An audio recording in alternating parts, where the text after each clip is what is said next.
Everyone, कैसे हो आप। स्वागत है आपका एक बार फिर से हमारे यूट्यूब चैनल में। आज हम पढ़ने जा रहे हैं NCERT Hindi class 7 chapter number 14, जिसका नाम है खान पान की बदलती तस्वीर। इसके लेखक हैं प्रयाग शुक्ल जी।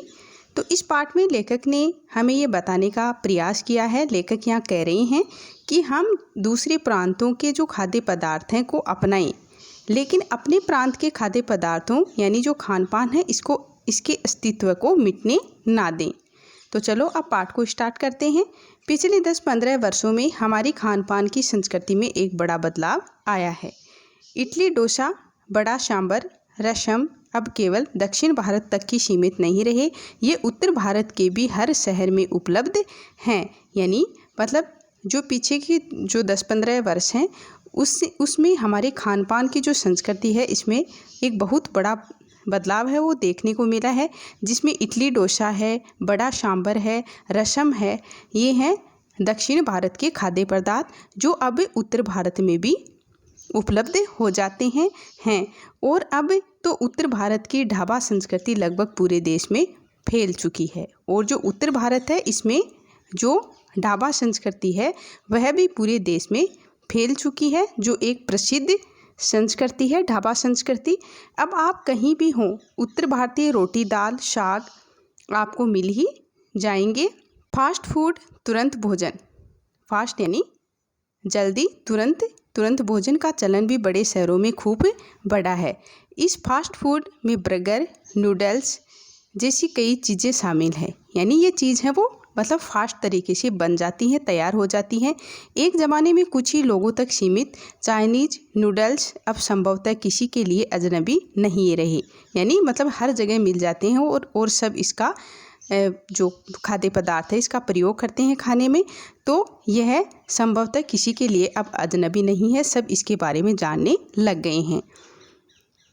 2 मिनट्स नूडल्स यानी 2 मिनट में तैयार हुआ भोजन के पैकेट बंद रूप से कम बच्चे, बूढ़े सभी परिचित हो चुके हैं। यानी जो 2 मिनट यानी 2 मिनट का जो नूडल्स है जो एक ही पैकेट में बंद होता है, इससे मतलब जो बच्चे हैं, बूढ़े हैं, वो सभी परिचित हो चुके हैं।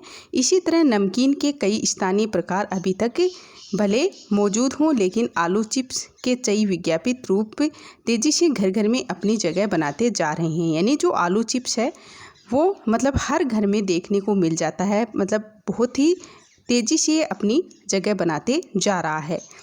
गुजराती ढोकला यानी जो गुजराती ढोकला है वो एक बहुत ही प्रसिद्ध खाद्य पदार्थ है। गाठिया भी अब देश के कई हिस्सों में स्वाद लेकर खाए जाते हैं। यानी जो गुजराती जो ढोकला है ये भी हमारे देश के अनेक हिस्सों में स्वाद लेकर खाया जाता है। यानी अनेक हिस्सों में इसका भी प्रचलन हो गया है। और बंगाली मिठाइयों की केवल रसभरी चर्चा ही नहीं होती, वे कई शहरों में पहले की तुलना में अधिक उपलब्ध हैं। यानी स्थानीय व्यंजनों के साथ ही अब अन्य प्रदेशों के व्यंजन पकवान भी प्राय हर क्षेत्र में मिलते हैं और मध्यम वर्गीय जीवन में भोजन विविधता अपनी जगह बना चुकी है। यानी जो भोजन विविधता है वो अपनी जगह है, वो हर जगह मतलब बना चुकी है। यानी जो पकवान हैं वो प्राय हर क्षेत्र में, हर प्रांत में मिलते हैं।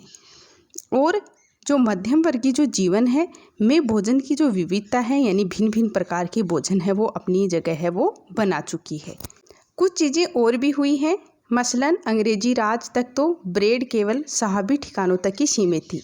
यानी पहले जो ब्रेड है वो मतलब ऊंचे खानदान के लोग हैं उन तक ही सीमित थी, वह कस्मों तक पहुंच चुकी है। लेकिन अब वह कस्मों तक यानी हर प्रांत में पहुंच चुकी है और नाश्ते के रूप में लाखों करोड़ों भारतीय घरों में सेकी तली जा रही है। यानी अब जो ब्रेड है वो हर घर में प्राय मिल जाते हैं।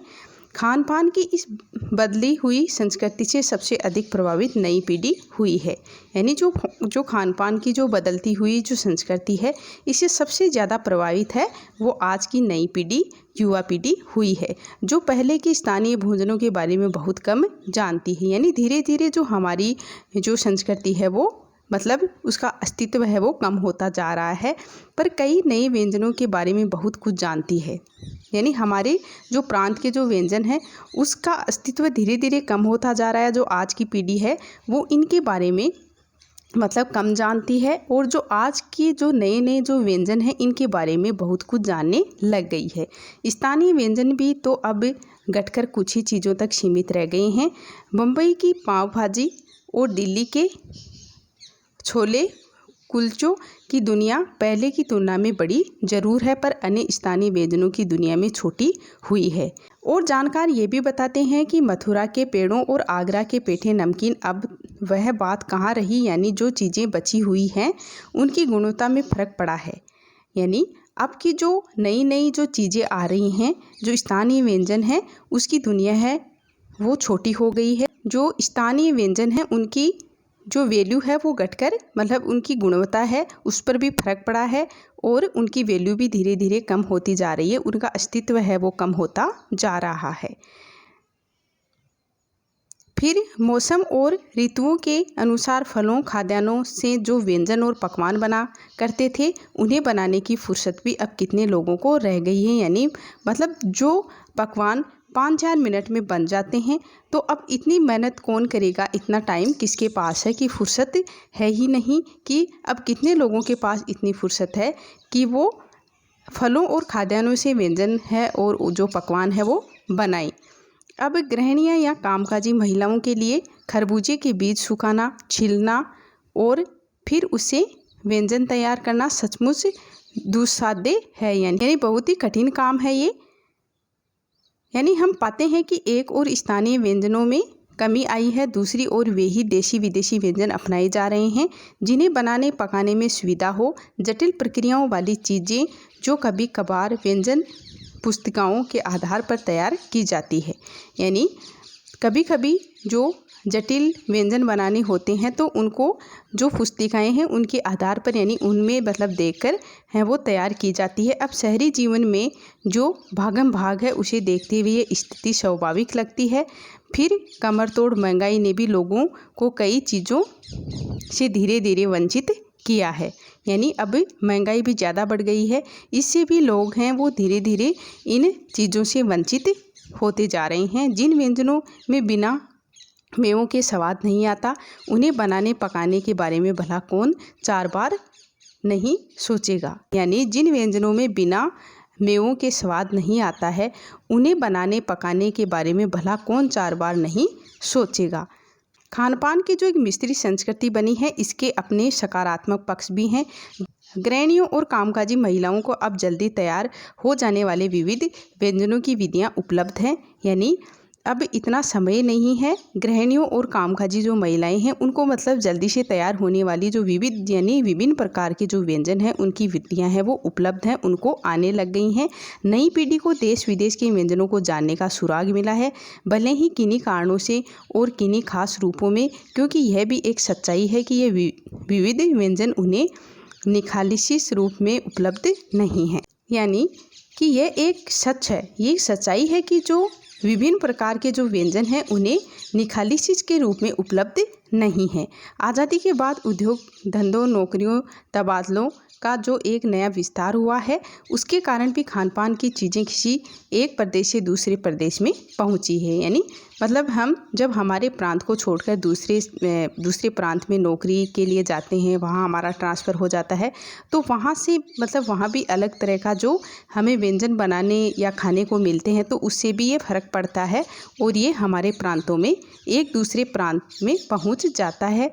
उसके कारण भी मतलब खान पान की जो चीज़ें हैं वो एक प्रदेश से दूसरे प्रदेश में पहुँची हैं।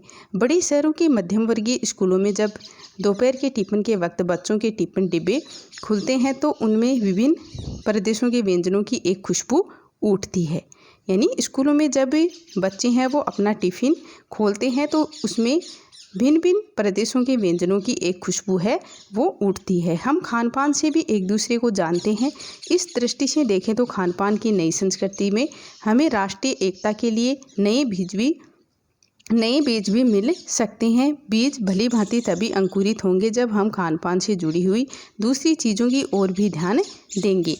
यानी हम खान पान से एक दूसरे को जानते हैं। यानी हम मतलब जो व्यंजन खाते हैं तो हमें पता चलता है कि ये व्यंजन किस प्रांत का है। इस दृष्टि से देखें तो खान पान की जो एक नई संस्कृति है वो हमें राष्ट्रीय एकता के लिए एक नया बीज है, यानी ये राष्ट्रीय एकता में बहुत ही एक महत्वपूर्ण चीज़ है। और बीज भली भांति तभी अंकुरित होंगे जब हम खान पान से जुड़ी हुई दूसरी चीज़ों की ओर भी ध्यान देंगे।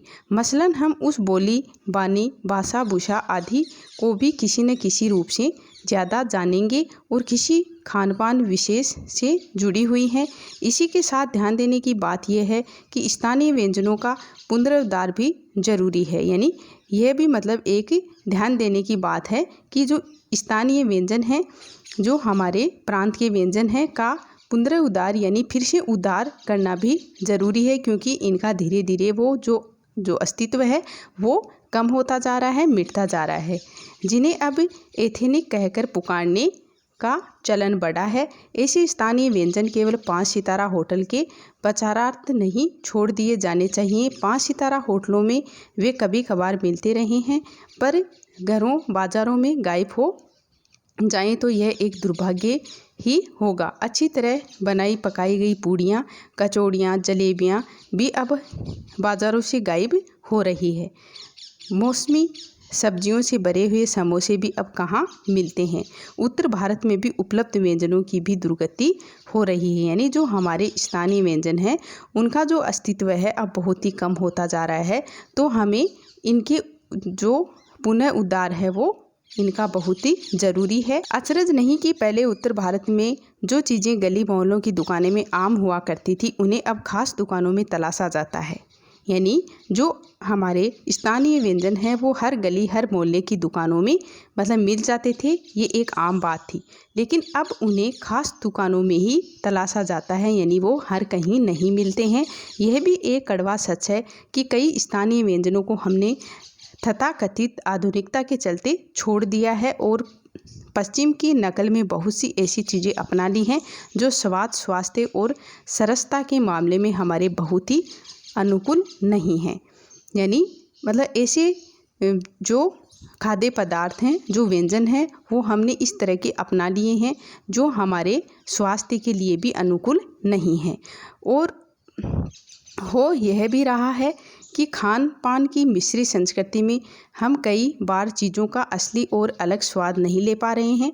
अक्सर प्रतिभोजों और पार्टियों में एक साथ ढेरों चीज़ें रखती जाती है और उनका स्वाद गुडमुड होता रहता है। यानी जब हम शादी पार्टियों में जाते हैं तो एक साथ कई तरह के व्यंजन हैं वो रख लेते हैं और उनका स्वाद है वो मिक्स हो जाता है कि मतलब कौन सी चीज़ का कैसा स्वाद है ये पता ही नहीं चलता।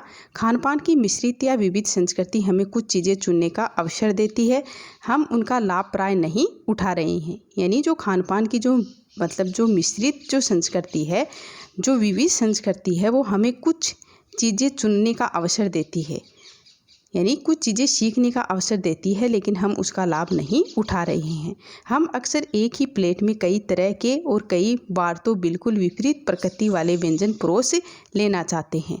इसलिए खान पान की जो मिश्रित विविध संस्कृति बनी है और लग यही रहा है कि यही है और अधिक विकसित होने वाली है, उसे तरह तरह से जांचते रहना ज़रूरी है। यानी इस पाठ में लेखक कहना चाह रहे हैं कि हम एक दूसरे प्रांतों के जो खाद्य पदार्थ हैं उसको अपनाएं तो सही, लेकिन अपने प्रांत के खाद्य पदार्थों का भी ध्यान रखें। खान पान के जो अस्तित्व है उसको मिटने से रोकें। तो बच्चों, अगर आपको मेरा ये वीडियो अच्छा लगा हो तो प्लीज़ लाइक शेयर सब्सक्राइब ज़रूर करें। थैंक यू बच्चों।